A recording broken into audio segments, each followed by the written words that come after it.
Greetings and salutations, and welcome to Ref the District, episode 182. I'm Nathan. That's the Stoner, and we were just counting down. I think 200 is going to come right around November timeframe, I think, or maybe December. We're looking forward to that, but 182 straight weeks of Ref the District. No Trev this week. He is on vacation with the family. Meeting the significant other's family, I believe. So best of luck, that's Trev. a big deal. That's an important one, not to be hanging out with the boys for this particular week. Although, Stoner, thank goodness we are talking actual football this week. No gold pants, no name stuff. We do have a little what if segment, but we've got actual football to talk about as training camp returns this week. Rookies will report tomorrow, and then a little bit later will be when the vets come. But we're going to start seeing actual football practices again. We're going to have actual things to talk about, who's doing good in camp, who's not doing good in camp. We canned the Mount Rushmore thing. You spoke with your views, and no one wanted to see it. So that summer activity is out the window. And we will be bringing you the training camp stuff as we actually get things to talk about for the training camp.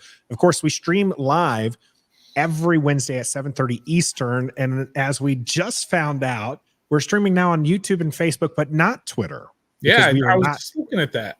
Yeah, we're not premium users. We did not pay the $8. So it is just the two that we're streaming on. But we appreciate everybody who can jump in. And of course, this is available afterwards on your favorite audio platform as well. There's Spotify, Apple Music, iHeart Music, Amazon. It's wherever you listen to your podcast. Just make sure wherever you're listening that you let people know, that, hey, you enjoy our content. Share it, like it here, comment if you're out on Facebook. And we got, or not Facebook, or actually do comment if you're on Facebook, but comment here if you're on YouTube, which is where the bulk of our people are. Locked on Law, Nicole, Trey, Roger in the house. Gus Bus is returning to the house. Tommy T is in here as well. Kevin in the house. Real Deal, Willie Will, Uptown Dre, Al Capone. We appreciate everybody who is able to join us on these Wednesday shows, as it makes it a lot more fun when you join the conversation. And today we are going to have lots of conversation. In the cool down, Joey T talked about how Jayden Daniels should not play during the preseason. So we'll discuss whether or not he should play or not play, as Joe Theismann had talked about. And then, of course, in the game, training camp is right around the corner. We're going to be talking about our things that we would like to see. You let us know what you want to see for training camp. What do you expect? We're going to debate who is most improved since the end of last season, the offense or the defense. We've had a lot of draft. We've had a lot of free agents. Where are we going into camp? Who has the most to prove? That'll be one of the discussions we have in the game. And then here in the warm-up, we'll be kicking it. Dustin Hopkins signs a contract. This is one of Stoner's biggest gripes when it comes to this franchise, is let go of a perfectly good kicker, and Washington continues to be looking for one. So that'll be our first conversation. But of course, we've got to let you know who sponsors us, because we are on the Believe Network, and Bet Online is one of our premier sponsors. It's the world's most trusted betting platform and your number one source for everything online sports betting. Right now, you can receive a 50% free bet of up to $250 on your first deposit to bet on anything from the Olympics to baseball to Formula One racing. BetOnline has every stat, every matchup, even live odds and spreads while the games are being played. When the game's over, head on over to their online casino to play some blackjack, poker, or unwind with one of their 150 slot games. Head to the website today to get in on the action. Use the code BELIEVE, B-L-E-A-V, for your free 50% free bet credit on your first deposit up to $250. Bet Online, the game starts here. Of course, Ref the District urges you to bet responsibly. And if you would have bet me $1, Stoner, saying that Dustin Hopkins would be on, I think now his third team since leaving Washington, but signing a long-term deal, and Washington is without a solution at kicker, I would have taken that $1, and I would have had to give you that, because I did not think Dustin Hopkins was going to be that important to the team. I thought I didn't think he deserved to be cut, but I didn't think that he was anything special. But here we are still searching for a kicker. No, I mean, you nailed it just perfectly, Nathan. He wasn't anything special, but he didn't deserve to be cut, especially at the time when he was cut and they didn't have anything lined up, right? They had zero kickers ready to go when they did it. Now, this is a previous regime, right? So we can't talk about this particular regime being the ones to kind of screw this up. But nonetheless, they're held with what's been left over. And now they let Joey Sly go. And Joey Sly, I think, is kind of in the same category as Dustin Hopkins. But here we are now with the kicker. They don't even really have a kicker. They got the Ramiz Ahmed. That's who their only kicker on the roster is right now, and that's a problem. So they kind of botched the kicker position. This regime did not fully. But getting rid of Dustin Hopkins, there was just a colossal mistake at the time, and nobody loved him. Nobody thought he was the greatest kicker. Nobody thought he would get a long-term contract. But he was perfectly fine. He wasn't the problem on this team, and they really botched that one. I'm no Dustin Hopkins apologist, but he is an NFL kicker, and right now Washington doesn't have an NFL kicker. Well, it remains to be seen because who knows? Right now they don't. Yeah. Ahmed might turn out to be just fine. He might. But he's a great unknown, and I'm sure they're going to bring in other guys. Mm-hmm. That's not the issue. Joey Sly, by the way, is still in the streets because he got signed. Well, maybe he's in Buffalo he's in now. New England. I think he's in New England. He signed somewhere, got cut from that somewhere. Yeah, I think that was maybe Jaguars, and now he's on to another team. Yeah, and so it is. Yeah, and JG here. I don't even remember Hopkins, and we are on kickers for I think the third time this offseason. Believe me, that is just that's no one saw that coming. Yeah, but the fact that Dustin Hopkins was just okay. He wasn't bad. He wasn't great. He was never going to be one of the best kickers, but he was just, again, okay. Somewhat reliable. He didn't have a great leg, so distance wasn't necessarily his thing. In that regard, he was a little bit like McManus, who the team did sign, but then had to let go after some allegations. So it's weird that, kind of like how in the preseason we get so hung up on these guys who are into the roster or even cutting roster guys, that we would even focus on the fact that this is a tier B kicker, but Washington just hasn't had the guy since cutting Dustin Hopkins. It's been just Joey Sly was here for a while. I'm trying to think of some of the other kickers who we've had. I mean, we had Blewett. We had Brian Johnson. I remember him. He was here for a minute or two, a couple of weeks, and we really haven't had anything. But and I probably put Joey Sly in the same category as Hopkins. Joey Sly is going to miss some kicks that you expect him to make. He's going to especially miss some extra points that you expect him to make. But they're not necessarily guys who are just so bad, like the Brian Johnsons and the Chris Blewitts of the world. They're not that bad. They're a risk that you put them out there and you're kind of cringing and all of that. But how many kickers are out there that are perfectly solid that you don't worry about kickers? I mean, maybe 3 or 4 in the entire NFL. And then everybody else, they're going to miss some important kicks. They're going to miss some end-of-game kicks. I mean, San Francisco drafted Jake Moody out of Michigan, who's supposed to be a sure thing. I think he was a 3rd or 4th round. He missed a couple of game-winning type kicks. And so you just don't know. So you got to get a guy who really, at the end of the day, Dan Quinn shouldn't even worry about what's going on over there with the kicker. He should just be focused on the rest of the team and throw the kicker out there. But now he's got to worry about that. Him and Adam Peters, they have to think about that in training camp when everything else they're dealing with. It would be nice if they had a Joey Sly / Dustin Hopkins type kicker right now heading into training camp, which, oh, by the way, starts tomorrow essentially with the rookies. Yeah, the rookies report tomorrow. Gus returning from a hiatus, who's watching soccer the last couple weeks instead of us live. No big hate there, as long as you catch us on the replay. Here asking us a question, Stoner. Would you trade a second round pick to Baltimore for Justin Tucker? Would they even take a second rounder for him? Would I, the first part of the question, would I trade Fidarian Mathis for Justin Tucker? I can't snap my fingers fast enough. Yes, I absolutely would do that for just even at his advanced age. And I don't know exactly how old he is, but feels like he's been around for 12, 13, 14 years. But would I trade a second rounder for Justin Tucker at this age? 100% I would. Would Baltimore take a second rounder? The second part of that question, no chance. They wouldn't even take a second rounder for Tucker. There's no way. Putting aside the part about him being a Hall of Famer, has been his entire career there. He's the greatest kicker of all time. You kind of want him to end there in Baltimore. Putting that aside, I don't even think they would get rid of him just for the whole part of how valuable he is to that team. And he's super valuable to them. And let's not forget, he was an undrafted free agent too. He was not even drafted out of college. Yeah, I think a lot of kickers find themselves in that boat.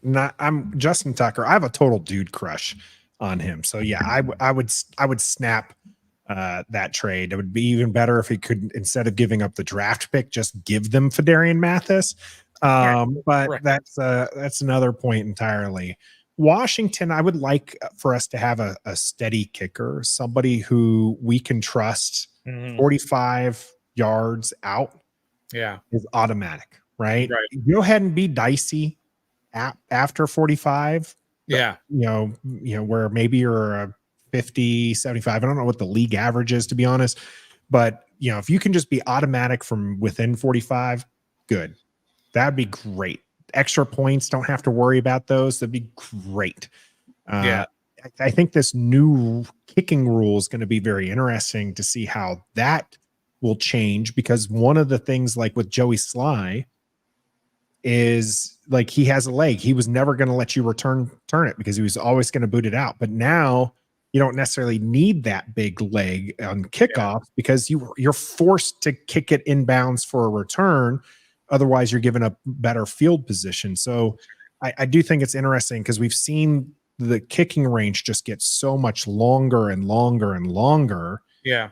And you're seeing guys who are making it, 60, yards. I think someone put up their 76-yarder for somebody else as far as the range that these kickers have now.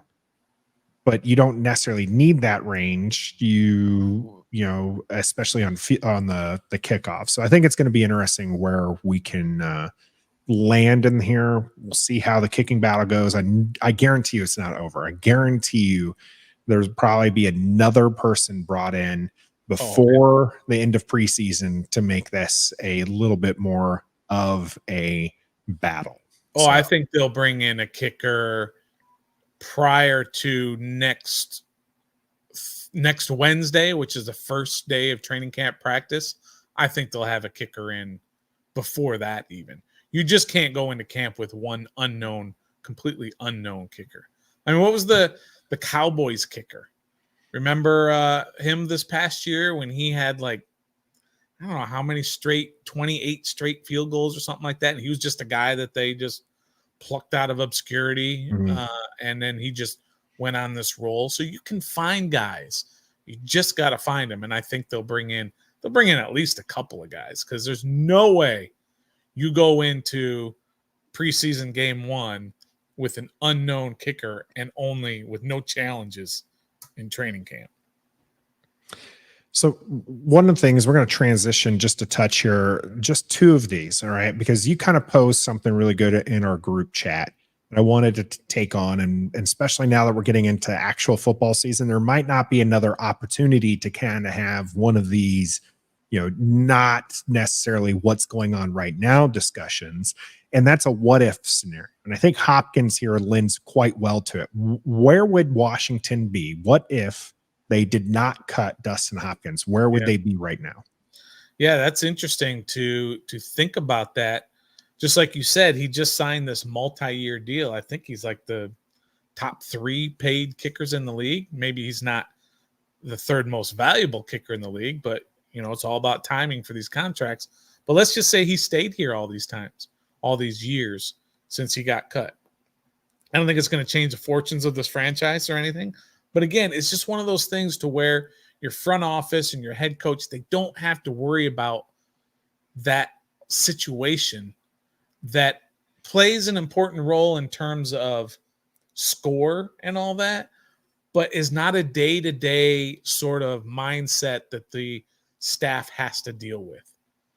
The staff just would like to, that's going on over there with the kicking and the punting, and I don't have to worry about it. I got to focus on offensive, defense, and the rest of the special teams.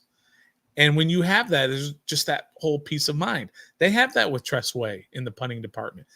They don't have to think about it, not one bit. They know he's a pro. They know he can handle any sort of punting situation. They know he can handle the snaps for holding the ball for whoever the kicker is. That's not even a concern for them. But now they do have that concern of trying to figure out who that kicker is going to be, and it takes up some valuable time and brain power, if you will. And so if you had that Dustin Hopkins here all of this time, you don't have to worry about it. And it would just help your season year after year, would just sort of help you ease into, especially with a whole new staff like they have now, that's something that they don't have to worry about. But unfortunately they do. So the what if is, I think that they would just have the ability to tackle bigger problems if he was still here kicking the way he has since he left. All right. Last one on the what if for you, Stoner. This time last year, we Washington fans were riding pretty high. A lot of optimism with Sam Howell at QB. You had Eric Bieniemy, who came over from the Super Bowl winning champions, Kansas City Chiefs, and he was kicking butt and taking names, and people loved the hard love. And we really thought that Washington was set to win anywhere from 7 to 10 games. It seemed realistic because the year before their defense started kind of gelling. You thought that things were going to go right for once here in DC. That didn't happen. But what if, Stoner, it did? What if Washington won 7 to 10 games like we thought they were this time last season? Yeah, that's interesting to sort of think about. Probably the entire staff still gets blown out. I still think even an 8-win season, I think the entire staff gets blown out, and Josh Harris and his group gets to sort of put their imprint on the entire organization. I think that was a foregone conclusion as soon as he bought the team and came in.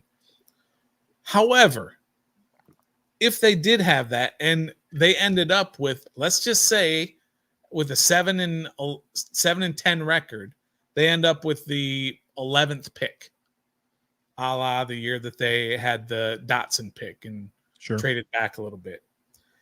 Would they, my whole question to myself and the question to everybody here is, if they were picking 11th, would they have hung on to Sam Howell? And instead of going out and trying to get a quarterback, which you would probably have to move up to get a quarterback if you're sitting at 11. I think Minnesota had to. Took McCarthy at 12, maybe 11, somewhere. No, I think they moved up from their spot, which I thought was 11 to 10. Okay. With the Jets to take McCarthy. So Washington would have had to move up if they wanted to get a quarterback and bail on Sam Howell. They may have decided to keep Sam Howell and instead draft an offensive tackle. They could have drafted a Fashanu at that point, and he went somewhere right around there. Or Fuaga from Washington. Or Fashanu literally went with that 11th pick that Minnesota traded out of to get J.J. McCarthy. Yeah, or Mims. Mims was somewhere around there, maybe 13. I don't have the greatest memory about this. But the point is, we may be going into this season with Sam Howell at quarterback and a brand new stud offensive tackle, left tackle. And where would our mindset be? Would we still be as sort of pumped about this team if it was Sam Howell and not Jayden Daniels? And I wonder about that if that would have happened. I mean, there were some winnable games. A lot of the games were not winnable, but some of those games, the Jets game was winnable. If I remember, both Giants games were winnable. That's 3 games right there. You go from 4 to 7 wins. And so if they had done that and they didn't have the number 2 overall pick, I don't know where our mindset would be going into this season with Sam Howell and let's just say Fashanu, who's a stud left tackle. I mean, it would make those people who said build through the line happy, who wanted Washington to take one at 2 or trade back. And Sam's whole problem was the sacks, and he wasn't protected, and he was running for his life, and he was throwing 50 times a game, and he was under pressure all the time. Okay, we got that fixed by drafting Fashanu with our first round pick. And let's say everything else went exactly the same. 2nd and 3rd and 4th, all those guys went the same. But now you have Sam Howell and Fashanu, but instead we have Jayden Daniels and Cornelius Lucas at left tackle. That's or Trent Scott. Or Brandon Coleman. I don't think it's going to be Brandon Coleman until maybe later in the season, but yeah. We just don't know. It is interesting to see how we would be. I don't think we would be as optimistic given how that year panned out. Even if you would have just switched some of those L's to W's, but Sam Howell played the same way that he did. I don't think as who here put it, JG, I don't think Eric Bieniemy was going to be the head coach.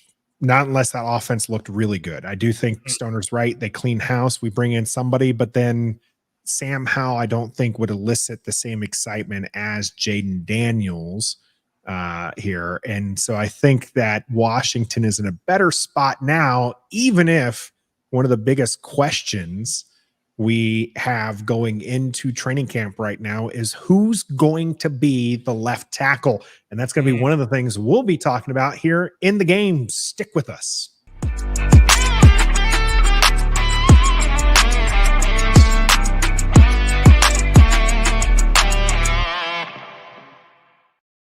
Welcome to the game here on episode 182. Training camp will officially begin tomorrow. Nice. As the rookies report in, and then vets will report in a little bit later. Football is returning to our lives. Several teams already reporting to camp already. So we're going to start seeing that up and down our timelines once again. Less of this name talk, less of these gold pants, and more great football that's to be had. Yes. Now, with that, Stoner, we're going to have a lot of questions. We will be tackling later on who do we think's most improved between the offense and the defense going into training camp and who has the most to prove in training camp. But I wanted to tackle 5 things that we want to see from training camp before the preseason begins. Okay. Because I think that there's a lot that we're kind of looking forward to that we need to see solidified. And I do have a separate video about my 5, and we'll rehash them here for the live audience, because I know you're going to kind of amend some of those. But I'm very interested because I know that video didn't do great.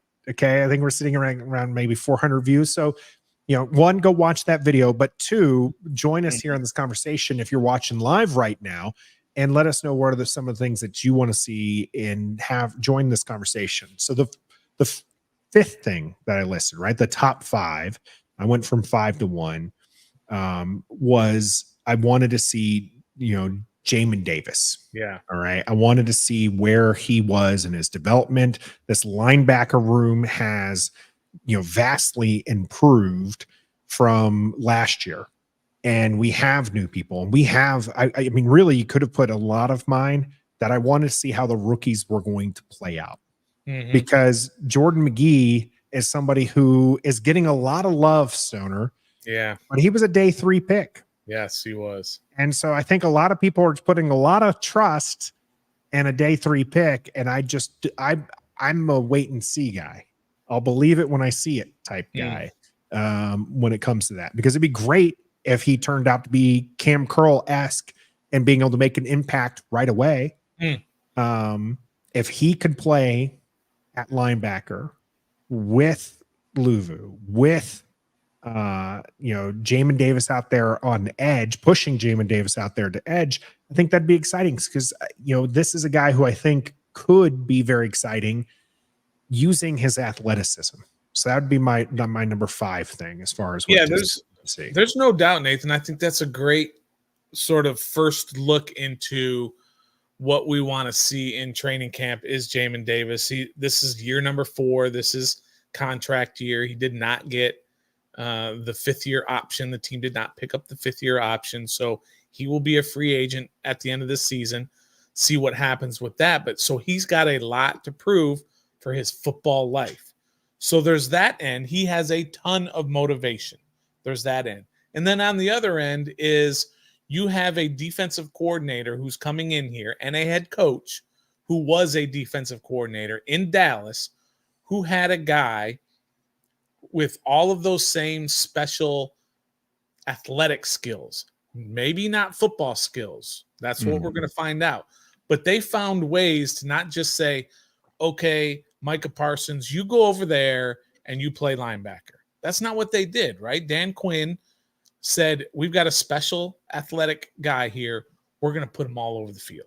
We're going to put him at end. We're going to put him at tackle. He lines up on the inside. We're going to put him in the inside linebacker, outside linebacker. He's going to even play a little bit of safety because he has those skills. Maybe they can bring that out in Jamin Davis. I'm in no way saying that Jamin Davis is going to be Micah Parsons, but at least athletically, he has the potential to be there. So that's a great one to look at number 5 for you, Nathan. I thought that was an excellent point in terms of what we hope Jamin Davis can be for this team. My number 5 is kind of right at the opposite end of that, and that's the running backs on the offense, right? We went from what we thought was a special talent, Antonio Gibson. We went from Antonio Gibson and Brian Robinson to Austin Eckler and Brian Robinson. And in his prime, Austin Eckler is a Hall of Fame type running back. And so can he improve upon what Antonio Gibson did? Can he stay healthy? Can he be that third down back? Can Brian Robinson carry the load for the entire season? He's shown that he can, at least physically. He's nothing special, but he's a good running back. He's a fine running back.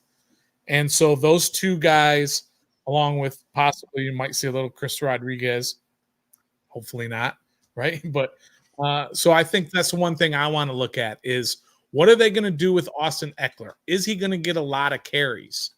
Because he has publicly stated he doesn't want the carries. And he got some criticism for that, for saying Tiki Barber came out and said, look, you should want the ball. You should want to be on the field for every play and want the ball every single play. But that's just not the way Austin Eckler is looking at it this year. He's looking at he's got to preserve his body. He's most effective when he's not getting the ball every time. So I think that's my number 5 that I want to look at is how does Austin Eckler fit into this offense, and can Cliff Kingsbury use him properly so that they don't wear him down towards the end of the year, and can this running back room be improved from the one last year? I definitely think it can be improved, and I do think Austin Eckler is an improvement over Antonio Gibson, especially the way that Washington kind of put him out on the field. You're right. Eckler says he doesn't want to be the bell cow back. That's why he came here. I'm very interested in how this is going to shape up because, Roger here saying that wanting to see the commitment to the run game, not worry about Jayden behind passing behind this line. Absolutely. And that the line is a better run blocking group. Not only is this line better at run blocking, but the coaches outside of Cliff Kingsbury are a good running based coach. You're talking about Brian Johnson, who helped the Eagles with their attack. You're talking about Anthony Lynn, who is definitely a part of the reason why I think Eckler came here as well, who knows how to put out a good running attack. And so it seems to me that this offense is being set up to not put it on Jayden Daniels' shoulders, to run. And I want to see how that's going to shape up because I think Brian Robinson's a little bit better than you give him credit for. I don't think that he's, necessarily a plus running back. I don't think he's elite by any means. He's not one of the top 5. I don't see him on anybody's top 10 list outside of Washington. right? If you're a Washington fan, I can understand you wanting to put Brian Robinson up there. But if you're looking at the national side, if you're looking at other people, how they view it, Brian Robinson's not cracking top 10, but I do think he's top 15. I probably wouldn't even put him there. 15 to 20, maybe, Stoner. I don't think I don't see him as a liability. We haven't seen him. He doesn't have the explosive talent, right? He's going to be a steady Eddie type guy. I think Eckler is going to, contribute. Outside of that C-Rod isn't going to really, I think, be the answer, especially with this change. And this was a great running back class for the draft. So I don't know where it's going to be, but I have confidence that they're at least going to try. And I think that with Jayden Daniels being a running quarterback, as we've seen across the league, when you have a quarterback who is a legit running threat, that opens up a lot of lanes for your running backs to pick up those yards. So that'll be one to watch and see how it plays out here in training camp, is who is that third back and how is Austin Eckler being used?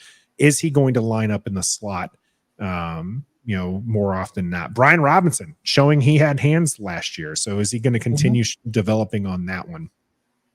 My number 4 thing, Stoner, was the cornerback room. Yeah. And we had one commenter feel I was being a little, talking out my ear when I talked about Emmanuel Forbes on this one. But Emmanuel Forbes is CB4 right now. At best. And I said that it's not unrealistic for him to end up CB5. I really want to see where he does fit in. I want to see where some of these other ones. But I think Davis is going to be a lock for the outside. Free agent acquisition, again, familiar with some of the coaching staff. I think that he's going to be one of the outside. I think Benjamin St. Juste is going to be your other outside. I think Mike Sandestro's getting a lot of love, and it's a lot of deserved. Seeing him work out with Darrell Green is special, is absolutely special. Yep. And so I think there's your 1, 2, 3. And then you get to Forbes. I'm not down on Forbes like a lot of other people are. You're not. I think that I'm not down on him. I don't think he's a bust.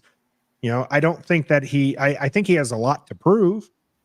I think we saw flashes of talent, and I think we saw him get abused by some poor defensive coordinators and defensive schemes. Okay. Why are we lining up Emmanuel Forbes on some of the best wide receivers in the game one-on-one? Let me answer that question. He's not a man corner. Right. Let me answer that rhetorical question that you're not supposed to answer rhetorical question. If you can't line up your number 1, your first round pick, your top 20 pick against the best receivers in the league, then he shouldn't have been drafted that position. And that's not his fault. Right. But still, if you can't line him up, if you don't feel confident that you can line him up against an A.J. Brown or against a Deebo Samuel or whoever you are or are not lining him up against, if you can't line him up against those guys, then you're not a good enough cornerback. Now, he's only going into year 2. I get that. So things can change. But he was bad last year, Nathan. I'm sorry. He was bad. And he cost a lot of points being out there. So we try to give him the benefit of the doubt and say this is a new defense, a new coordinators. They're not going to put him in tough situations or whatever. But don't you want your number 16 overall pick, your CB1, your first round draft pick to go out there and say, I'm going to shut down A.J. Brown? Not say it, but do it. And he couldn't do it. So that, to me, I'm not saying he will be a bust, but last year he was a bust. That was a horrible display of cornerback play from Emmanuel Forbes last year. So I think here's the thing when it comes to that. You're drafting him at 16 for his ball hawk skills, okay? That's why you got him. You didn't draft him as a lockdown. The lockdowns were already gone in the top 10, okay? Christian Gonzalez was the guy they passed up, and a lot of people thought he could be locked down. We don't know how Gonzo's going to do because he got injured and missed the majority of the season. And I hate that we're going to have to compare their careers going forward because Washington passed up when we were all thinking it was Gonzo. There was a lot, we all right? Thought they were just straight up for Gonzo. Yeah. And instead he fell to their laps and they took Emmanuel Forbes, but they were looking to address turnovers. So they get the cornerback known for turnovers, and he does have a knack at, a penchant for the ball. The thing is he plays off the ball. Yeah. And going in, you saw, as Patrick Reed here talking about, coaching is key. I thought going into the season that was going to work out well, because we've seen Jack Del Rio line up his guys 10 yards off the ball and read the quarterback, which is Forbes' strength. But then, much like the William Jackson situation, who William Jackson is a man corner, or was, I guess, because I'm not even sure if he's in the league right now. Yeah. But when he signed here, when William Jackson signed here, he was a man corner. And then they started playing zone and forcing their guys 10 yards off. And that's not William Jackson's strength. And so they draft the guy who does play 10 yards off the ball and watches and plays with that instinct. And then they force him into the slot, man on man coverage against some of the best wide receivers. Yeah. And that was it was horrendous to watch. So I'm saying have some patience for him. See what Joe Witt Jr. can come up with and see where he can be, because I think there's some talent there. I don't know how. The thing is, I don't know how he's going to fit into the scheme, because I don't know how the scheme's going to pan out. That's when you have Joe Witt Jr. talking about how he's going to line up. It's not about the 11 guys. It's about 18, 19 guys and the rotation and stuff. How he wants to mix these guys in. Is he going to play his cornerbacks off the ball? They talk about playing to the strengths of their players and scheming them into, successful positions. So if we see that, that's what they're doing. I think that Forbes could, have a bounce back year. But going into this, and it's not me, again, talking out my ear, Stoner, when you listen to the beat reporters, okay? So far, up to this point, Emmanuel Forbes has not done anything to impress anybody. Right. In the OTAs and in the OTAs and nothing. He has not done enough. And the talk around right now is that he's definitely not starting.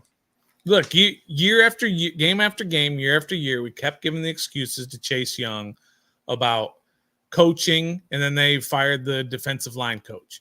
And we talked about injuries, and we talked about all kinds of stuff with Chase Young. But at some point, you just got to say, you know what? He is what he is. He's not an NFL player. It happens all the time to every team, not just Washington. I remember watching the combine one time a few years back with Jeff Okudah. Remember him for the Lions? He was drafted the same year as Chase Young was drafted. It was right afterwards, third overall. Yeah, it was like third or fourth. It was third. Yeah. He was third, yeah. And I thought I saw the second coming of Deion Sanders when I was watching him and his tape and all that. And I said, this guy is going to be a Hall of Famer. And the guy's on like his third team already, just like Chase Young. And that just happens sometimes. You can draft a guy number 3 overall in the cornerback position, and he turns into a big old bust. And that may be maybe what's happening with Forbes. He's obviously, we need more seasons out of him before we can label him a full bust. But last year was a bust. So we definitely are going to be looking at the corners. And then also on top of the corners, we should also look at safeties. That's my number 4. Like your 4 is the corners, my 4 is the safeties. Because safeties have been a problem in Washington for a long time. We all know this. So how many times do we see the backs of receivers' numbers because they're running past our safeties? Is Derek Forrest, are we going to get to 2022 Derek Forrest, or are we going to get to 2023 Derek Forrest? Is Jeremy Chin going to come in? Again, he's another guy who's drafted in the Chase Young year. He's got a lot to prove on a 1-year contract. Is he going to come in and solidify? The other guys who are back there, who are on the kind of sort of the back end, the Percy Butler, Quan Martin. Quan Martin's not on the back end, but he's not. Quan Martin is. He's not a lockdown safety. I mean, he's not a guy who has solidified that position. But Quan Martin and Jeremy Reeves and guys like that, what are those safeties going to be? Are we going to be happy with what the safeties are going to do over the course of the season? Are we going to finally have somebody back there to stop these big plays? If you remember last year, Washington at a certain point during the season, late in the season, there was that, how people like to do on Twitter, they have that number of 20-yard plays on offense for each team or defensively given up. And, it was like 6 and 7 and 8 and all the teams are listed. And then there's this long gap. And then you get to Washington. It's like 25. It wasn't even close to how many big plays they gave up. And usually you look at the safeties to be able to stop those big plays from happening. So my number 4 is, are these safeties going to finally step up and keep all those big plays from happening? I think communication is going to be real key here. And this is where they're going to build that chemistry. And it's going to be, I think, some growing pains because this is a new defensive scheme. This is not what they're used to for the people who've been here, for the new signees, outside of the ones who've played for DQ and Joe Witt Jr. This is different. And even those two are saying that it's going to be a different defense. So I think there's going to be some growing pains. But I hope by midseason, we're not seeing the cornerbacks like we have here in the past kind of turn to each other and start jawing at each other because they're like, I thought you were going to have him. I thought you were going to keep him. I'm tired of that. Yeah. So tired of that. And hopefully it's going to be our wide receivers who are giving other people's fits. And that's where my number 3 lands is how the wide receiver room is going to shake out, because it is Terry McLaurin and a bunch of other guys right now. I really want Jahan Dotson to explode. We thought he was going to have a breakout season. We thought he was going to be wide receiver 1 by the end of last season. That did not happen.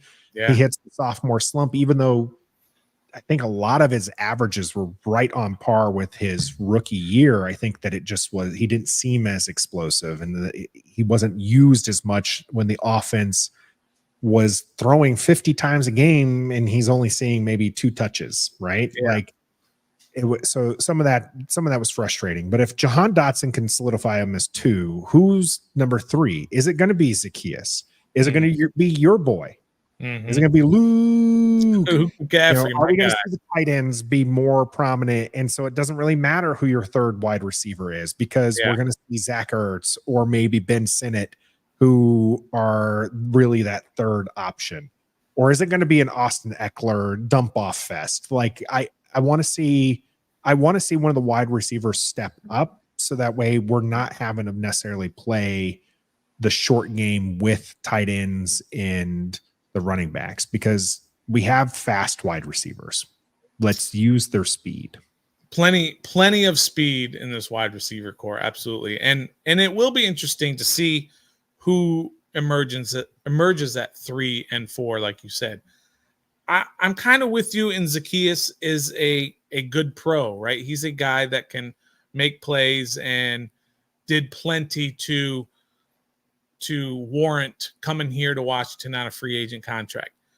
Is Jamison Crowder, is he going to continue to sort of defy Father Time? Because last year he had a great year. He was great. It was completely for like a 30-something-year-old. Yeah, absolutely. So can he continue to do that? Or is, the young guy, Luke McCaffrey, is he going to step into that number 3 position? But let's not forget about good old De'Ami Brown. Every training camp, everybody loves De'Ami Brown. And I know in your piece, you never want to talk about De'Ami Brown again. But there's still a possibility that he has a chance to sort of solidify that number 3 spot. I don't see it, but every training camp he comes out and he impresses. Every offseason he impresses. And then the season comes around and he doesn't do a whole lot. I was so bullish on him last year. I was talking him up. I thought that he was going to be outstanding. Yeah. And he had another dud. Yeah. So I like that idea of De'Ami Brown possibly being a factor, not somebody who's going to change the offense or anything, but he might not even be on this team, right? He might be one of those cuts, but maybe some of those other guys like Damiere Byrd or even Kaz Allen, I don't think he's going to sort of step up, but the Mitchell Tinsleys and Bryson Tremaines of the world, right? Will they step up and actually? The Georgia kid everybody's fawning over because he had a great catch. What the heck was it? Rosemary Jackson. That's the dude, right? So we'll see if some of those guys can step up and be somebody. But you're right. When you were talking about in your video, and again, if you haven't seen the video of the top 5 things Nathan's looking forward to in camp, go to our page on YouTube and check that out. But I go much more in depth, I think, than what I'm doing right now. I'm trying to give 1 or 2 lines and pitch it to Stoner. Yeah, absolutely. And I like what you said about how last year this team went to maybe a top 5 wide receiver room when you go 1, 2, 3 to this year, not even a top 15 wide receiver room 1, 2, 3. So that's interesting that can happen when you lose a Curtis Samuel and replace him with who knows, right? We don't even know at this point. Right now, kind of where it looks like. Yeah. So the only other thing that I would say that I would add is my number 3 thing to look for in training camp this year is kind of in that same line, is who's going to step up at tight end.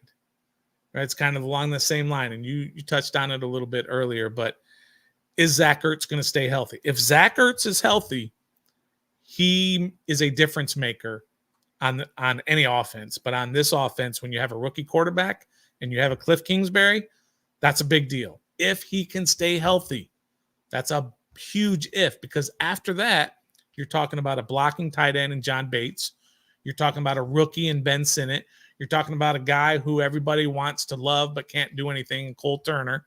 And then you have guys like Armani Rogers, who we all think is a beast but can't stay healthy.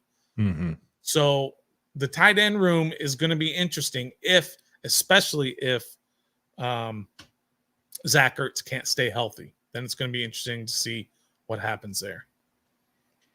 Yeah, I think a lot of people want Ben Sinnott to be Sam Laporta and just have this amazing rookie year. And I mean, that's such a rarity though, right? Like that's not a common thing. And we talked about how we liked Ben Sinnott in our video before the draft, but didn't think that he was a legit target for the team because they had so many other needs. He landed here and we're ecstatic about it, but I really want people to temper their expectations because they see these otherworldly talents put up otherworldly, scoreboards and say, okay, my guy's going to do that. And that doesn't work out well. Yeah. So it is going to be interesting. I would put Sinnott above, at least in the passing game, above everybody besides Zach. But I'm higher on Bates than you are. I think Bates is serviceable. I think that he's just fine. Well, I think journeyman tight end.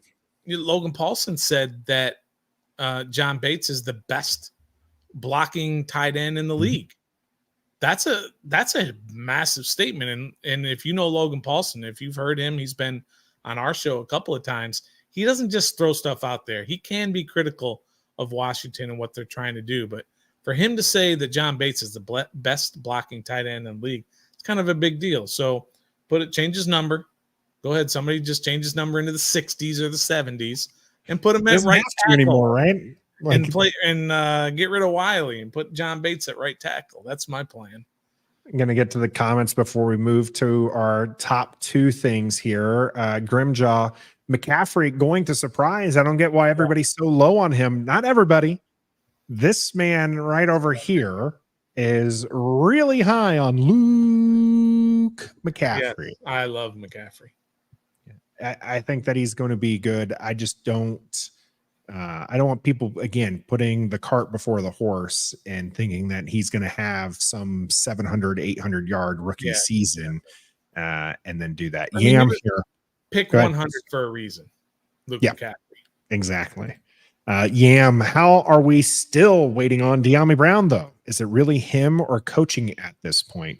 It used to be wide receivers took a few years to develop, and year 3 was when they would get it. Last year was year 3 for De'Ami Brown, and we really didn't see him get it. And so that's why I'm down on him, because it seems like he's just never going to be more than a depth roster guy. He's got some talent. We've seen that in the 2 touchdown passes he caught from Carson Wentz. He can definitely, he has the speed. So as long as he has speed, he'll probably find a roster spot from somebody. But it's not going to be long here in Washington for him. And it is hard. Terry last year, as Tommy was talking about, ran a lot of cardio. Jahan Dotson is somebody who I think was running even more cardio because at least they were targeting Terry. Jahan Dotson probably ended half the season with 2 targets averaged on a game. I mean, it was abysmal. And so there's a lot to be desired in this wide receiver room. That was one of the highlights going into last season. Well, what the heck?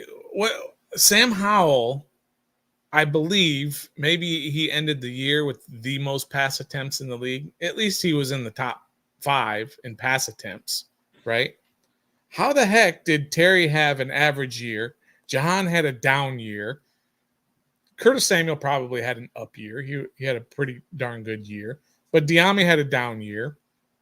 Crowder had an up year. But my point is, how is it that he threw all those passes and your top 2 receivers did not have massively big years? I'm just trying to figure that out, how to get that in my head and try to figure that out. I don't know. Yeah, I mean, it doesn't help when you're talking about pass attempts. Then you go to the completions and you realize not a lot of these were completed, and even fewer were completed to the wide receivers and or at depth. So there was definitely a lot of things going in there. Yam here helping out with the stats. Sam was number 1 with 612. And Goff was number 2 at 605. So that was a good one there. Thanks for the stats there. Gus asking this on the wide receiver discussion. Who had more potential? De'Ami Brown as a 3rd round rookie or McCaffrey as a 3rd round rookie? That's a great question because it's all about perspective, really, right? When De'Ami Brown came in as a 3rd rounder, we really looked at him as being that guy out of North Carolina with all that speed. He's a speed guy, right? That's what sets him apart from others. And really, as potential, you need speed first, and then kind of everything else you can work on to become a better receiver. McCaffrey's not known for speed. He's the opposite, right? He understands how to play wide receiver and he's very versatile. He's not a speed guy, though, right? So not a top end speed, sure. Yeah, not a top end speed guy, right? So I think potentially probably De'Ami Brown had more potential coming in just because of the speed than McCaffrey does.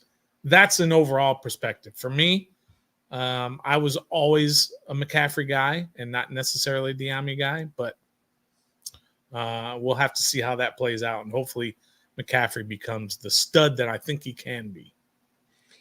De'Ami Brown was somebody I was excited about coming into the league because of that top end speed that he had. And I thought that he was going to be used as a kind of Deshaun Jackson, take the roof off of defense type player, opening up Terry McLaurin underneath, Curtis Samuel underneath, and using De'Ami Brown to, again, just, make him run that fly route, run a 9 day in, day out, because he's just got the speed to do it. And eventually you're just going to hit him for it. And I think there was some of that being used, but the problem is that only works so much. Even Deshaun Jackson developed into just an all-around good wide receiver. And De'Ami Brown's route tree never developed. And I think that's what's hurt him. Luke McCaffrey coming in, you can see that he's putting in work. Not that I didn't necessarily see that from De'Ami Brown, just that thing with social media and the fact that he's McCaffrey kind of lend towards that getting a little bit more publicity. And to be fair, being a wide receiver, is another thing. Perspective thing, absolutely. Is we've seen some of the things that he's working on and using some digital aspects and learning and having to come from the QB room over and how that's going to help him. So I think that it's a mixed bag. I think that when you looked at De'Ami Brown, you saw an explosive player who you were hoping who would develop into a more well-rounded wide receiver. And when you're looking at Luke McCaffrey, you're looking at a guy who is much taller, who you're immediately thinking slot. You're comparing him to the likes of a couple guys down in Los Angeles. from the Rams, who are tall slot wide receivers, which is what the league is going to. And I just think that they're too different. I would say that probably I think De'Ami Brown was a true third round pick, and Luke was, I think, somebody who could have been there in the fourth. But Washington wasn't drafting in the fourth. Yeah. Washington was drafting at 100, and they had a big gap between that pick and their next pick. And Adam Peters says, well, we're taking a wide receiver. And if you remember from that video, he had two guys he was thinking about, and they landed on Luke McCaffrey. Yep. So De'Ami Brown, I think, was probably a little bit more highly touted coming out, and large part of that was the fact that he had that top end speed. And let's give De'Ami a little bit of the benefit of the doubt, or apologize a little bit for him in the same way that we're trying to do with Forbes after 1 year. Now it's been 3 years, but he's been through 3, 4, 5 quarterbacks. De'Ami Brown has, right? He's had Carson Wentz, Taylor Heineke, Ryan Fitzpatrick, Sam Howell. Right? He's had 4 different quarterbacks. He's had 2 different offensive coordinators in the 3 years he's been here. So maybe he finally gets unlocked with that new offensive coordinator. So this is now his 3rd offensive coordinator, his 5th quarterback. Maybe it'll click in at some point this time, but let's give him a little bit of benefit of the doubt that maybe he just hasn't felt comfortable with so much changes from year to year. Sure, we'll give him the benefit of the doubt, but not Emmanuel Forbes. That works out perfect sense in Stoner's mind. What doesn't make perfect sense in Stoner's mind is my number 2 thing to looking forward to in camp, and that is solidifying the left tackle position, something that, Stoner, you've been very vocal about, that it hasn't been truly answered.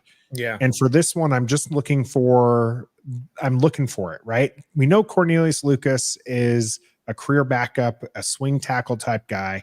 Trent Scott is not going to be moving any needles. Can Brandon Coleman actually come in? He's getting first team reps, as are the other guys, as they try to figure out what's going on. Yeah. Somebody earlier had mentioned that Tommy T did this one.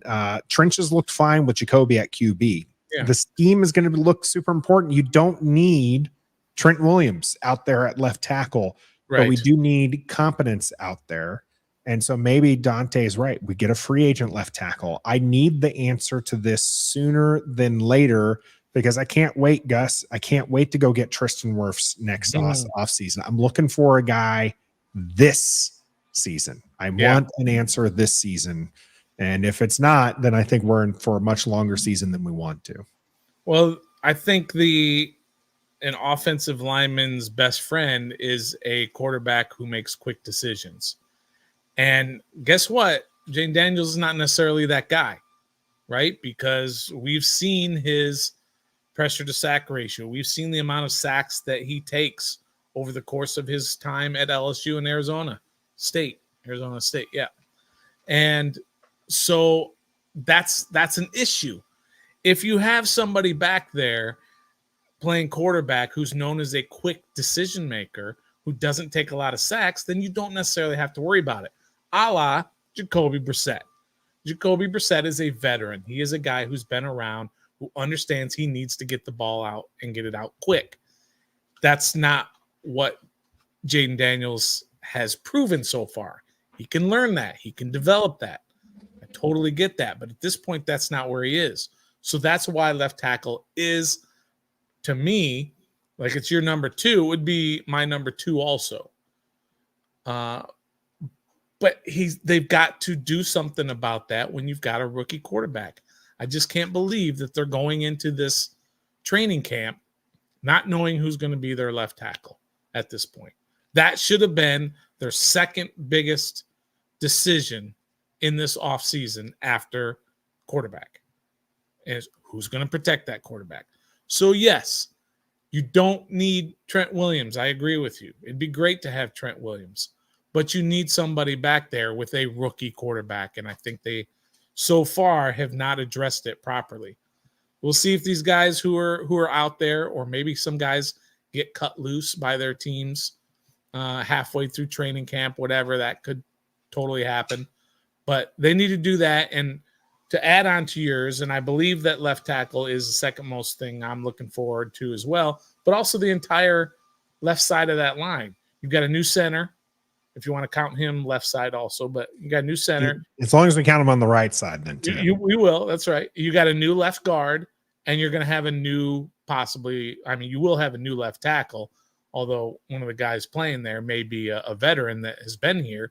But you're going to have 3 guys on that left side, on his blind side, on your rookie quarterback, your savior, the guy who is and that left guard is a backup. He was a backup. I like him. You don't like him, but I like him. I think he's mid. I'm not as excited about him as you seem to be. Is the thing. But and that's Allegretti for those who are unfamiliar. I did find it interesting, for the record, on the team page, they're looking to what to look for camp, and under the line they mention how left guard hasn't actually been solidified yet. That left guard, it's looking like it's Allegretti, but there's other guys who are in position for this as well. So I mean, there is a lot of worry on the line, and I'm hoping that the scheme covers for a lot of deficiencies. Yeah, just as long as, and I think Locked On said it earlier that he I'll paraphrase, but basically the opposite of what Roger is saying there is that only Washington fans want to be a run first offense in a pass first league, right? But sometimes you have to do that if you're trying to protect your future, your franchise, your savior. That's who Jayden Daniels is. And so you are going to have to run the ball more. You can't be back there like Eric Bieniemy did with Sam Howell and put him back there against the Bears. What was it, 52 straight times? An NFL record. Mm-hmm. Most consecutive times of a quarterback dropping back, which was ridiculous. And we saw it like in game 2, might even been game 1. No, it was game 2 against the Broncos. And in the first half, he dropped back 19 consecutive times in the first half of a game. Now, they were losing. I think the Broncos jumped out, so they kind of had to throw the ball. But you just can't be throwing the ball 19 consecutive times, 52 consecutive times, even though this is a pass-first league with an inexperienced quarterback. And that's what they were doing last year. So, yes, they need to run the ball more. Quick passes, screens, blah, blah, blah, all that stuff that we know would help a rookie quarterback. But they have to do it. You can talk about it all you want, but you have to do it and protect him when you have Cornelius Lucas back there. You just do. Well, seeing as we agree on number 2, I wonder if we'll agree on our number 1, which is Jayden Daniels just needs to shine. Last year, we went into training camp with a QB battle. And for those audio listeners, I have put up the quotation marks on there because it was always Sam Howell's job. It seemed more of a farce that we were calling it a QB battle because Sam needed to do something to lose the job rather than win the job. And he did enough to keep that job. In fact, he kept it throughout the entire season. And even when they were going to go to Jacoby, there was pushback on that. The QB battle that we have now seems very similar, that this is not a true QB battle. We're just waiting to find out that Jayden Daniels is the starter and he's going to start whatever he puts out. Okay. But what I want to see is I want to see him be the number 2 pick. I want to see him heads and shoulders above the entire rest of the team, not QBs, Stoner, the team. Yeah. I want him to be the best player on the field every time he gets out there. And all eyes, I think we heard it a little bit before we knew who we were drafting, but there was a player that the front office talked about that people were just gravitating towards too, right? That had that charisma that kind of people wanted to be around. That better be Jayden Daniels, right? And that better be him here where, if this is this is training camp, and this is going to be, before all this, but if he gets his butt knocked on the ground, I want to see people fighting for him. I want to see them picking him up. Okay. Remember the last number 2 pick we had? Mhm. Sometimes RG3, not the last QB number 2 pick that we had, was RG3. And sometimes that dude was getting rocked and nobody was going over to pick him up. That's right. It was a big deal too. Mm-hmm. And I want to see him be so much better than everybody. And I want to see him gel with his teammates and not just earn that position, but just show everybody why he was number 2. He might flame out in the regular season, but this is the time I need to see him sign. I mean, his runner-up is Marcus Mariota, for goodness sake. If you can't outshine Marcus Mariota at this point in his career, after we saw him attempt to pass from his backside, which I have a logo somewhere for my buddy Tim for the Atlanta Falcons. With that. But by golly, like, you got to win it heads and shoulders. Yeah, that's an obvious one. That's like the burying the lead. But when you count from 5 to 1, absolutely, Jayden Daniels is the thing that everybody's going to be watching. All the cameras are going to be pointed on him. Every content creator is going to talk about him every single day, and rightfully so. Because as I said earlier, he is expected to be, or we need him to be, the savior of this franchise. And I know people don't like that. Don't put so much pressure on the kid. Sorry.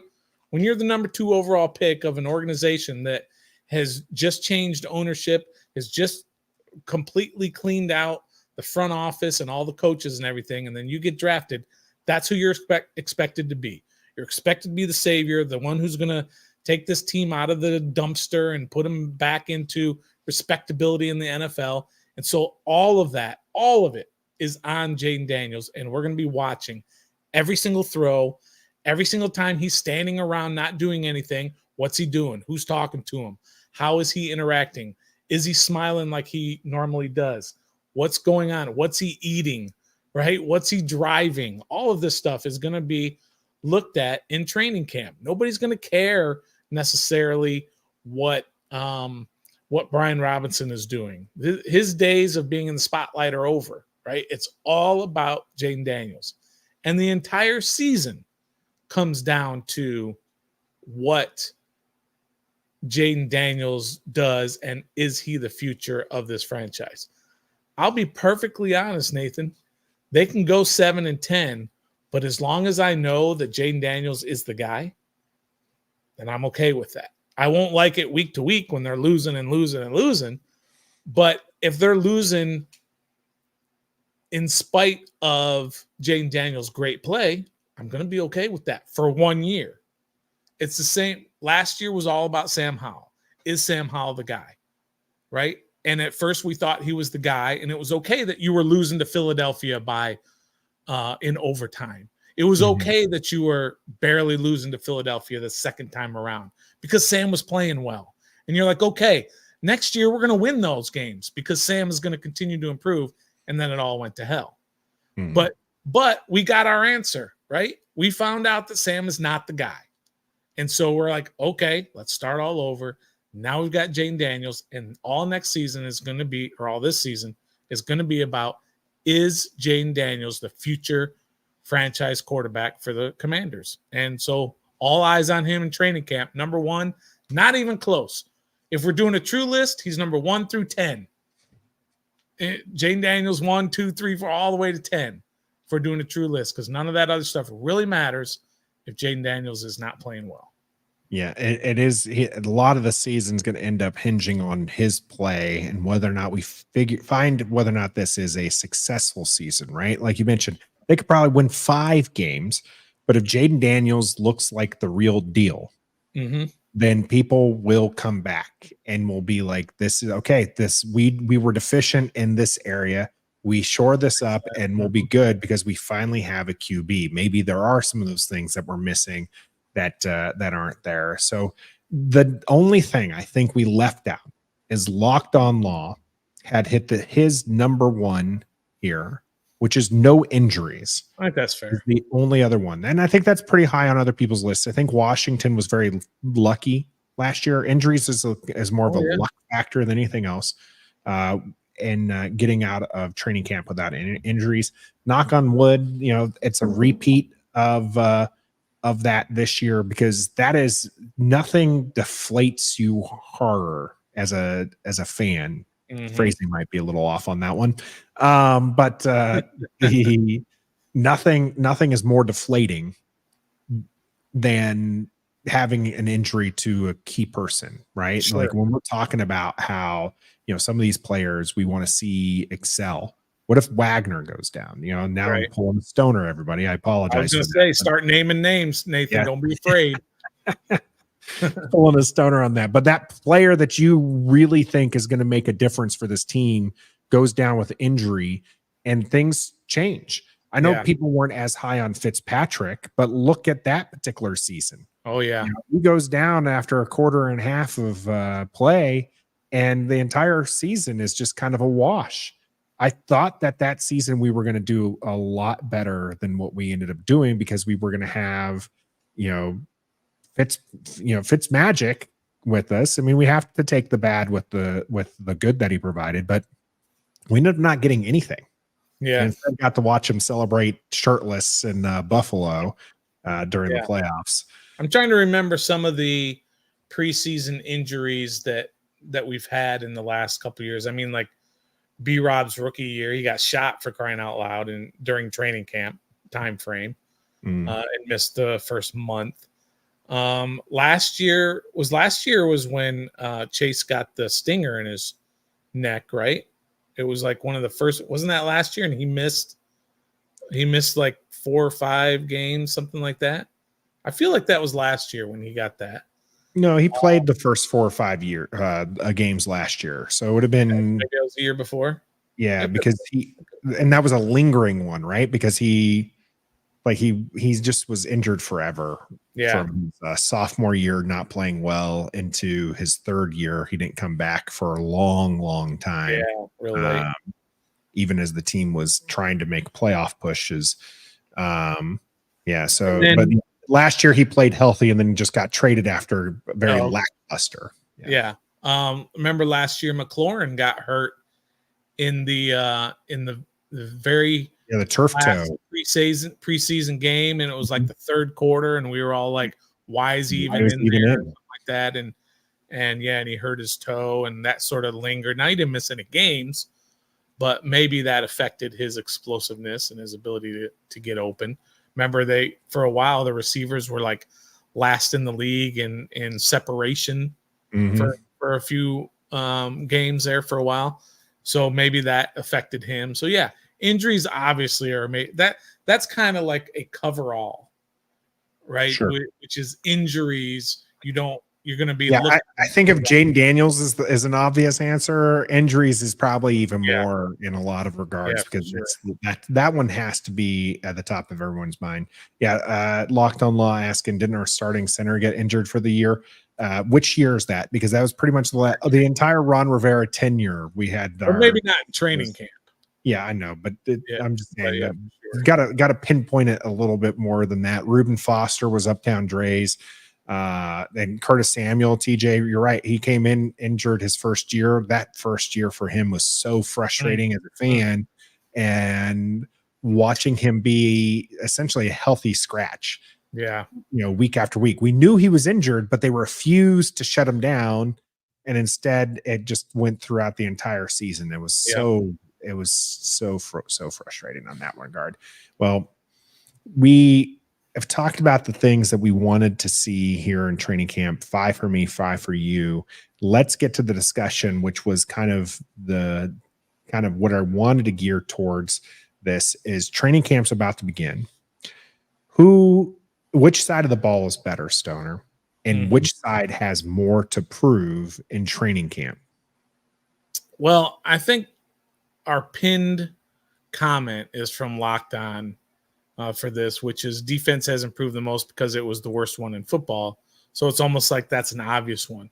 And I tend to agree with that. That makes sense, right? They've obviously made huge improvements to the team by drafting guys and they brought in a bunch of defensive ends and linebackers and safeties, and they drafted Sanastrill, and they brought in Chin and Wagner and all those guys, right? So it makes sense that the defense seems to be the most improved. But I would probably actually say the offense has improved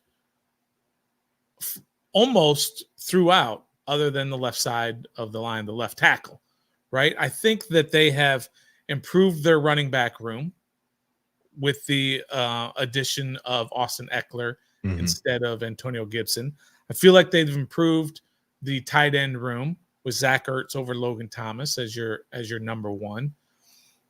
Your wide receiver room, maybe you haven't improved it that much, but we'll see how that goes. I think they did an excellent job with their bringing in the center and the left guard. Those two guys, I think, are an improvement over what was there before. I mean, I would be an improvement at left guard from what this team has had the last couple of years. But the biggest thing is the obvious thing, right? In what they did to improve at the quarterback position. Assuming Jayden Daniels is who he's supposed to be, what he was drafted for, what he did last year, everything that we've seen about him from every exec and most of the people on the outside looking in, all of that, it's a huge improvement over Sam Howell, who wasn't overall that bad, right? He wasn't great. He was kind of good, but that's a massive, massive upgrade at the quarterback position. So I think maybe offensively, that's where they've improved more than the defense has improved. I had to figure you were going to go that route with QB because that's the most important position on the field. Yeah. And while it's hypothetical improvement, it is still at least, an improvement that we can, that feels like it's almost going to be tangible, something we can touch, something that we can see in the stats and everything. That Jayden Daniels is going to be an improvement over Sam Howell. And so when you're looking at it from that perspective, I completely understand where you're coming from for the offense being more improved. And I do think that we'll probably see a little bit more of a statistically speaking, a rise out of the offense than we will out of the defense. I know defense ended up dead last, but unless they jump up to like 15, like it's not going to be as big of a gap as the offense, who was also bottom third. But if they end up middle of the pack, the offense ends up middle of the pack. That would be, I think, more exciting for fans as that's something that's been lacking for a long time here in Washington. So I think I understand where you're coming from. My thinking on this, though, is that the defense has, as Brian, actually, thank you for just perfect timing, Brian. I think the defense has added more proven talent. This is more improved going into the season. Brian, thank you. I couldn't have said it better myself. I was probably going to dance around it for about half an hour, but that was perfect timing. The defense has plugged holes, and it's plugged holes with proven talent, with players that we know can play. Maybe not A-listers around the block like a lot of fans want, like the previous owner would have wanted, but we have a team back there on defense that are legit players in the NFL. I probably far too hard on Miracle Whip, David Mayo. I mean, he played in the league for a lot longer than I ever did, saw more snaps than I ever did, but he honestly always felt like a player who, if you moved him to another team, he would be a roster cut everywhere else. And yet he was a near starting and then sometimes starting linebacker here. We don't have that problem anymore. The safeties, as big of as a concern for you, we picked up one of the top safeties this offseason. And we have a couple young guys back there that can be expected to continue to grow. Cornerbacks, my question mark. We picked up players up and down. We got another former first rounder. We've got the highest, regarded undrafted free agent cornerback as well, whose name I'm dreading to have to pronounce after a beer or two during game days. But so I think that on the line, I said we didn't have, my thing as a pass rusher is the number 2 most important position. And while we, again, didn't get a premier guy, we got a bunch of guys who I think can contribute and make an overall productive team. When you go to the offensive side of the ball, I think there's still questions at wide receiver. What is Luke McCaffrey enough? Is Zacchaeus going to be enough there? Running back, you have Austin Eckler, but then you don't have anybody else that's new and exciting back there. You don't have a left tackle. Mm-hmm. Tight end looking pretty thin as far as all around talent or pass catching talent. You get too deep, and then you get John Bates. Cole Turner has not shown that he can be a starting caliber tight end. So I think that is that's why I'm going to go with the defense. I think there's just too many more proven players on that side that we should see, where we should expect them to be better at this point. Now the offense will surprise us, right? If Jayden Daniels is everything we think that he was drafted for, then yeah, they're going to make a jump that's going to be better, but that's after the season, Stoner. Yeah. Right now it's the defense that's been most improved. Yeah, I think that's fair. I think the name, not necessarily the name recognition, but the prove it guys that have come in defensively are bigger upgrades. The Wagners and Chins and Fowlers and Luvus and Davis. Those guys are proven, whereas the guys I'm talking about really are Allegretti, and of course Jayden Daniels, Luke McCaffrey. So those guys are not necessarily proven so far. So yeah, so I can see that. And like you said, the defense has the opportunity to jump higher than the offense does just because the defense was so bad. But you're right. If they improve 10 spots, right? If they go from 32 to 22, that's a really nice job defensively to move that much. The offense moves up, though, 10 spots and goes from 18 to 8, then we're talking about a prolific offense, and the improvements have been huge. So really the defense has so much more leeway or so much more further to go, and so they have their floor is so much lower that they have a lot more to be able to achieve. I think it's very similar in that regard to how I talk about the left tackle position, right? When we're talking about last year, everyone liked to pick on Charles Leno, but he's more than serviceable, right? Like, in the gap between him and the guys below him weren't as great as the gap between him and Trent Williams. Everyone wants a Trent Williams, but they don't realize there's only a few of those in the league, right? Right. There's only a few elite defenses in the league, and then everybody else is just kind of run of the mill. And then you got some really bad ones. You just want to avoid being a really bad one. Well, Washington was a really bad one. So if they can just become middle of the road, it's going to be a marked improvement, but maybe not sexy, right? Whereas on the offense, it's the opposite. The difference between the 16th best offense and the 32nd best offense is pretty ginormous. It's actually much, much bigger of a gap there than it is on the 16th best defense to the 32nd best defense. So you're right. If we go from 28 to even just like 18, that's going to be a huge jump in offense. Whereas if we go from 32 to even, moving up when I move 10 spots, so 32 to we'll say 20, that's 12 spots. That's not going to be as noticeable as a difference because the gap on that side of the ball isn't nearly as great as it is on the offensive side. Yep. Agreed.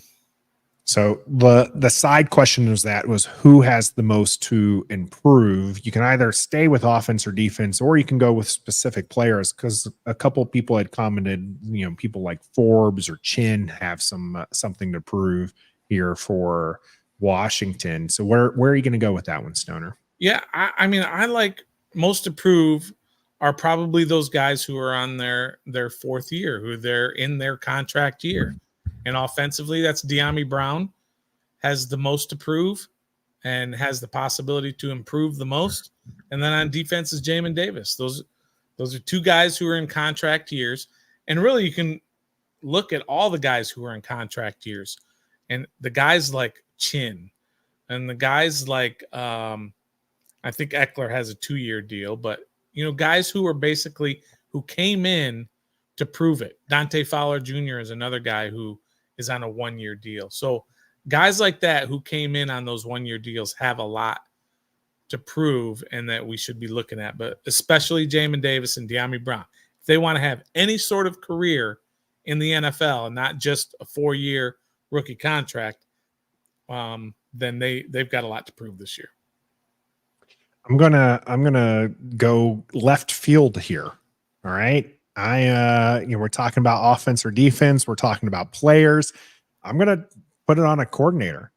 And I think that Cliff Kingsbury has the most to prove here at training camp, in that he has to run this offense with a talent like Jayden Daniels, who is right now being revered as a kind of a one-of-one running talent as far as the draft was concerned. And the NFL is probably really just one of 2 quarterbacks that you would take, maybe 3 quarterbacks, 4 if you want to include Josh Allen, I guess, as far as running quarterbacks with that kind of talent. But he's really an elite category as far as that. So how is he going to use him? How is he going to acclimate him? There's a lot of pressure on this offense to be successful, and not a love, especially from you, Stoner, for a guy like Cliff Kingsbury, who's been around the block, who talks about how he's failed up.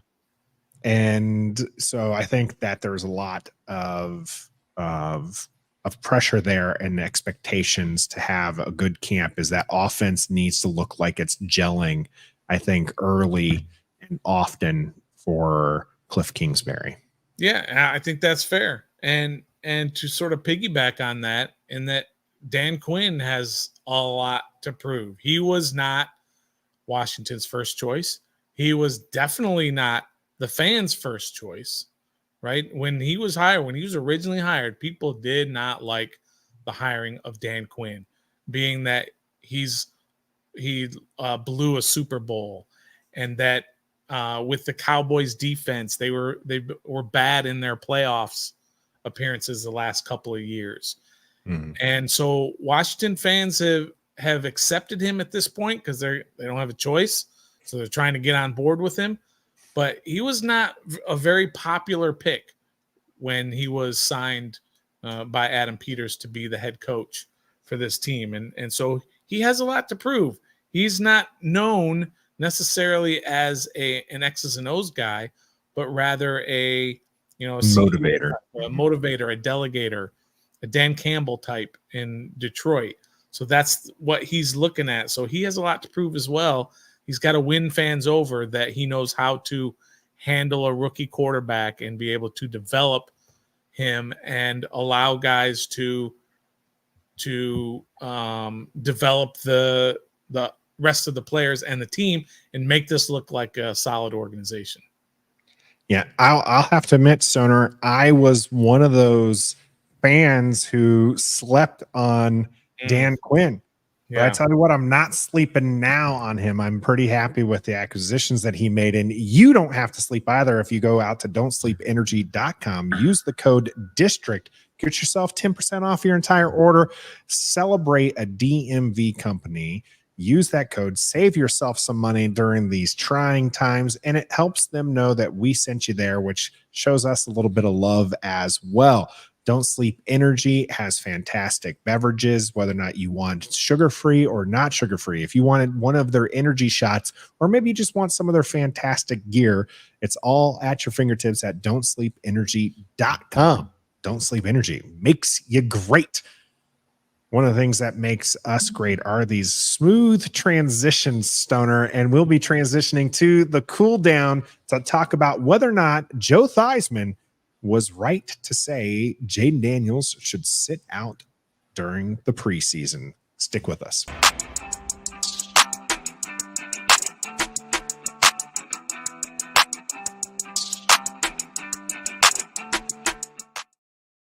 Welcome to episode 182's The Cool Down.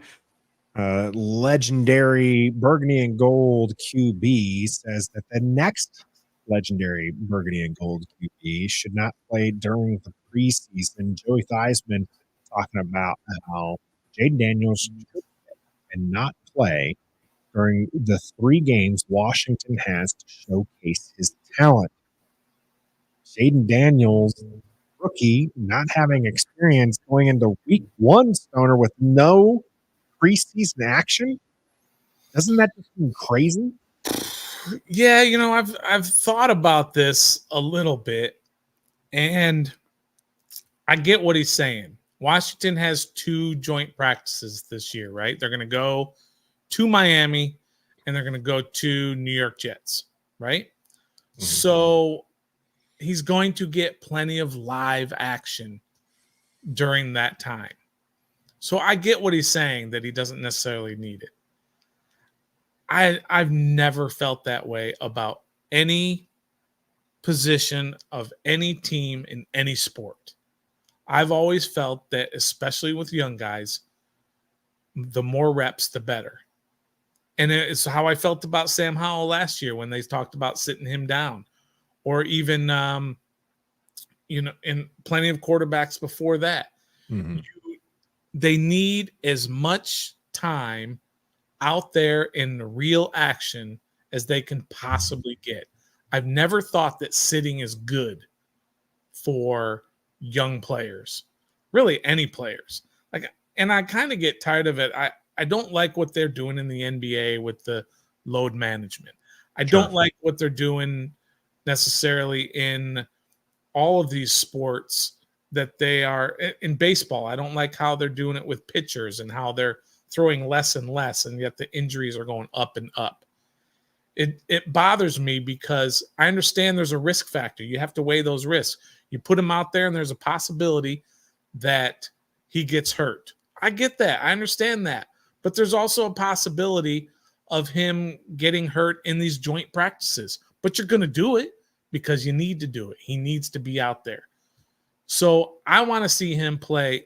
If it was up to me, he'd play every snap of every game, right? But you don't want him out there with give me a third string right tackle, right? Whoever that might be, a guy who's not in there. I mean, if you think about how bad a right tackle is right now, and you're gonna go two back behind that guy, yeah, that'd be pretty rough. No, I think that he needs to see some time. And Mike H here with the $8 donation, raise that up, giving us $8. We appreciate you, Mike, for that one. Asking the question: how many plays does Jayden Daniels play in the preseason? 1 to 30 or 30 plus? If you were to put a number on how many he's going to play, where would it be? Because you're obviously pro him start playing in the preseason. Spoiler alert, I agree with you, Stoner, and I'll get to why I think some people might agree with Theismann on this after we answer Mike's excellent question. How many plays will he play? Yeah, I mean, we're down to 3 preseason games now, and nobody plays in the 3rd preseason game. It's a dress rehearsal. They get all ready, and then they don't play, and we're all like, is he going to play? Is he going to play? No, they're not going to play in the 3rd preseason game.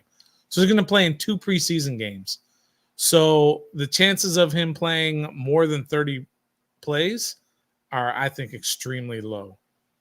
You're going to see him for probably a total, at best, you're going to see him for 5 series. I mean, I would take the under on that. But at most, you're going to see him for 5 total series in the preseason. So probably not 6 plays in each series. So I would just go under the 30 for the entire preseason. Yeah, I mean, unless you're having 12 play drives every time he's out there, which they're not. We're not, or the opposite of that, right? You're going to have a lot of 3 and outs, and they're just going to keep trotting them out there because you got to get something going. Mm-hmm. Although I think we didn't see that last year with Sam Howell, where the offense wasn't going and they still shut them down, rather than keep forcing that upon ourselves. Right. I would have to take the under on the 30, and I agree with Stoner because I think that 5 is the magic number for how many drives we're going to see. Yeah. We're going to probably see a couple drives that first game, and then probably 3 drives, which will get you into the second quarter, possibly even a half, right? Depending on the game flow. And in that, you're probably averaging, because not all of them are going to be successful, and maybe some of them might be explosive. where you're probably looking at probably up the upper 20s is where I think he'll finish as far as plays. And in pass attempts, the teens. Yeah, probably low teens. I would say like 13 or 14 passes. Yeah.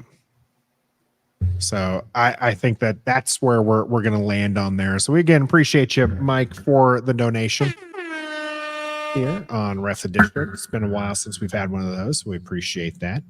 The back to Joe Theismann's not playing comment. I think that there's some people who agree with it because they look back at Terry McLaurin, and Terry McLaurin didn't see a lot of preseason action, and then he just exploded onto the scene for the regular season. And the thinking process on this was you're hiding what you got. Don't give Tampa Bay any tape on Jayden Daniels before you have to. Because for some people, you've already got the talent, right? You've already got this great player, and you don't want to expose him to injury, and you don't want to expose any tape out there so he can just do his thing week one. I think that's where a lot of this thought process comes. And I think maybe even Theismann, I didn't get deep into his comments admittedly for this discussion. But I have to think that's where people are thinking is you want to keep that a secret. You don't want him to get injured, and you want to keep what you have a secret. Let him be explosive for the first time on a Sunday that matters, and just completely take the league by surprise. The problem I have with that, Stoner, is the same thing for you. QB especially. This is a sporting event that takes a sport that takes reps. The more reps you have, the better you'll get. I mean, they're going to hit a peak eventually, I'm sure, but you're not going to get better by sitting on the bench. You're not going to get better as much as he loves his VR system by just playing the VR system. You have to get actual reps at QB. You have to get game time action. You have to. I love these joint practices, and I think they're going to do wonders for the team development, but that's all simulated game action. You need real game action. And I get it's preseason. I get that it's just really glorified practice at that point, but at least the situations are with the game on the line. Whereas the practices, the joint practices, you're set up as, okay, well now it's 3rd and 10 for the team, right? And then you're like, you run some plays at 3rd and 10, but you're not actually at 3rd and 10. You're just running a play that you're mentally having to tell yourself it's 3rd and 10. There's no mentally telling yourself it's 3rd and 10 when it's 3rd and 10 in the first quarter with 7 minutes and 28 seconds to go. Yeah. Against the Miami Dolphins, and you're on your first drive of your NFL career, and you're just trying to get some points. Yeah. Yeah, you're absolutely right. And I think Joe's point was about those joint practices as well, in terms of he's going to get plenty of live action there, but also the difference in those is that you can't touch the quarterback in those joint practices.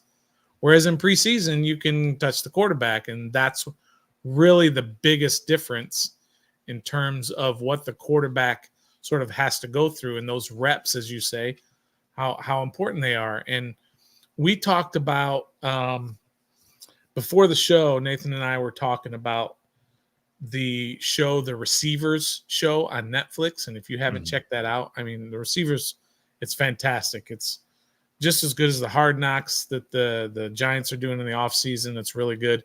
But one thing that Devontae Adams is one of the receivers, and he talked about moving to Vegas and all this. And last year they brought in Jimmy Garoppolo, right? Jimmy Garoppolo had foot surgery after he got signed in Vegas, right? So they had no OTAs together.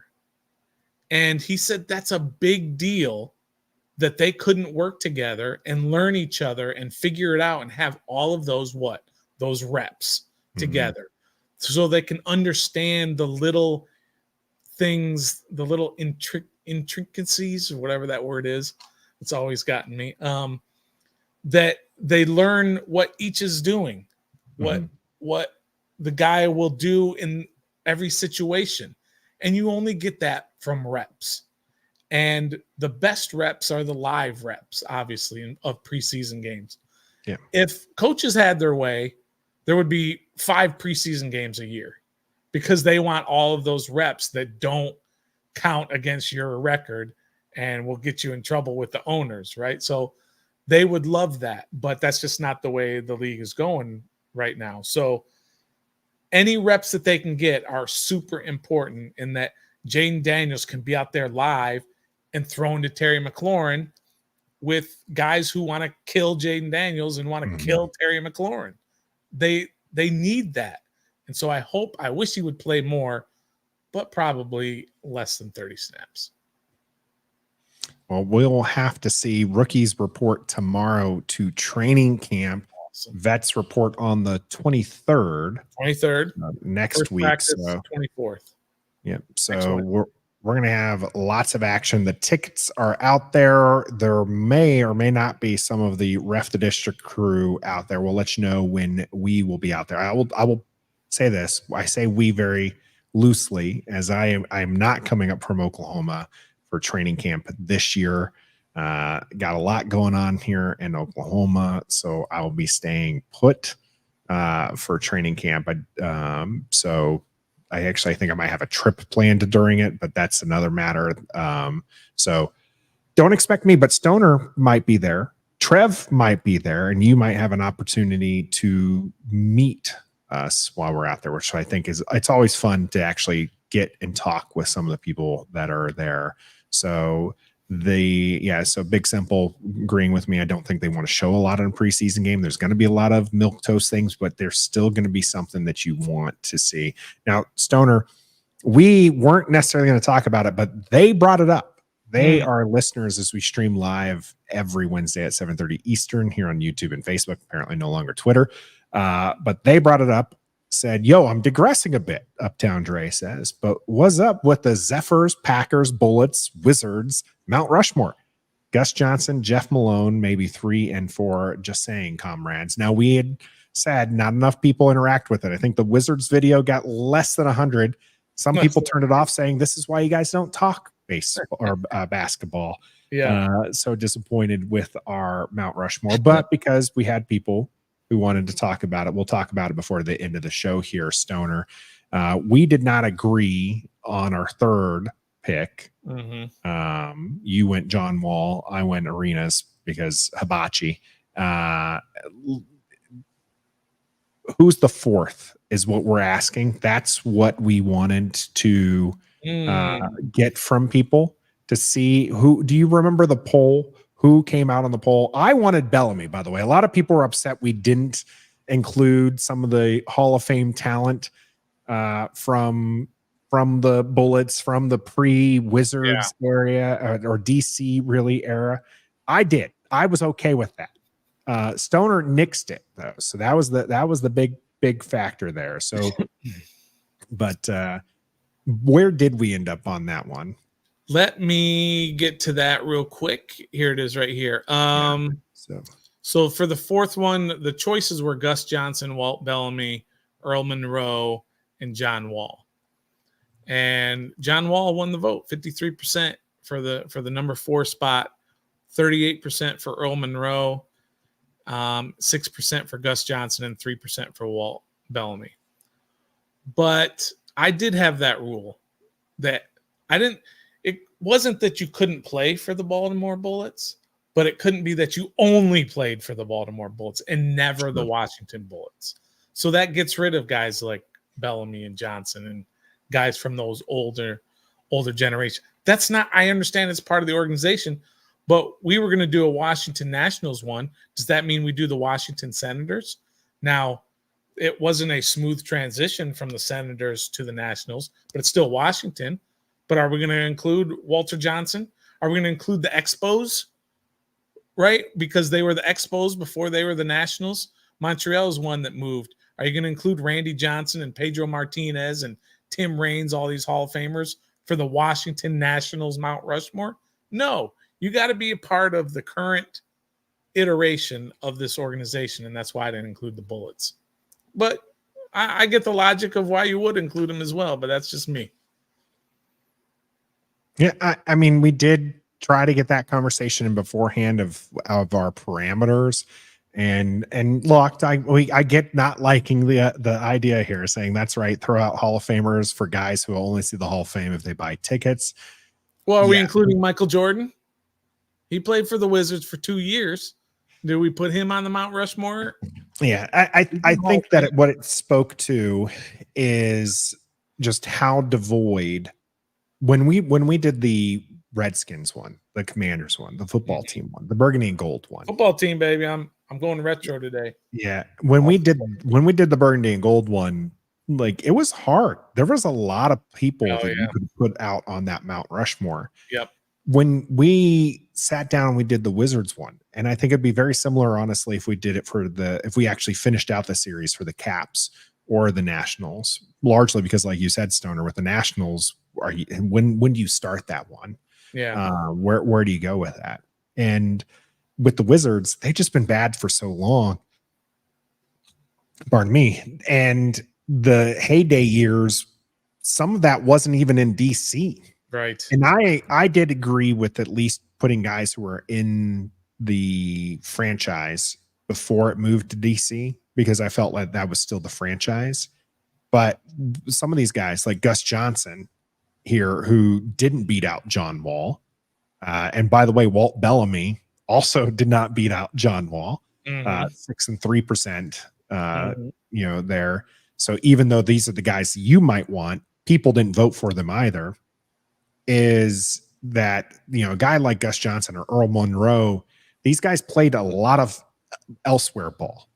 Unlike Washington football side of the house, where you had people who are known for being in the burgundy and gold. I mean, you had the Deion Sanders, you had Reggie and these other guys who, you can go Deshaun Jackson and stuff like this, who played Bruce Smith, who played in Washington for a season or two. There's those onesie twosie great players. Adrian Peterson.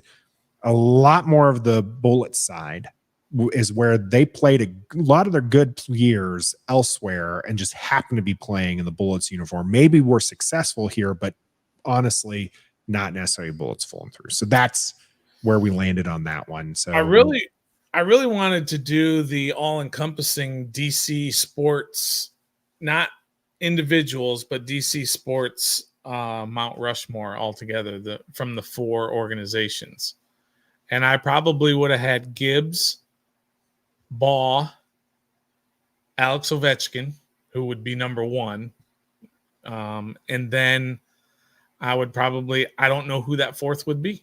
I mean, you would have arguments for a lot of different guys. I think Sammy Baugh makes it. I think you'd Sammy Baugh is the best Washington football player ever, not even close. I think Joe Gibbs, Ovi. I don't know. I mean, you're talking about people who've brought championships too. So maybe someone from Nationals on there. I mean, Strasburg maybe, but I don't think he goes up on the. I don't know. He goes on the Nationals. Mount Rushmore. I love the guy. I have one of his jerseys. Yeah. So it'd be harder, but that's where we kind of ended up. Maybe if it's another slow week, we'll get to the Mount Rushmore for everybody, but it's not going to be slow for the next couple of weeks. We got training camp. Football is back. It's a great joy to have you join us here in talking about actual football and not silly things. We will be back next Wednesday here on YouTube and Facebook. We're live every Wednesday at 7:30 Eastern. I'm Nathan Perry. That's the Stoner here, part of the Believe Network, brought to you by Bet Online and Don't Sleep Energy. And until next time, ask yourself this question: who will be the kicker for the Commanders this year? Be a fan.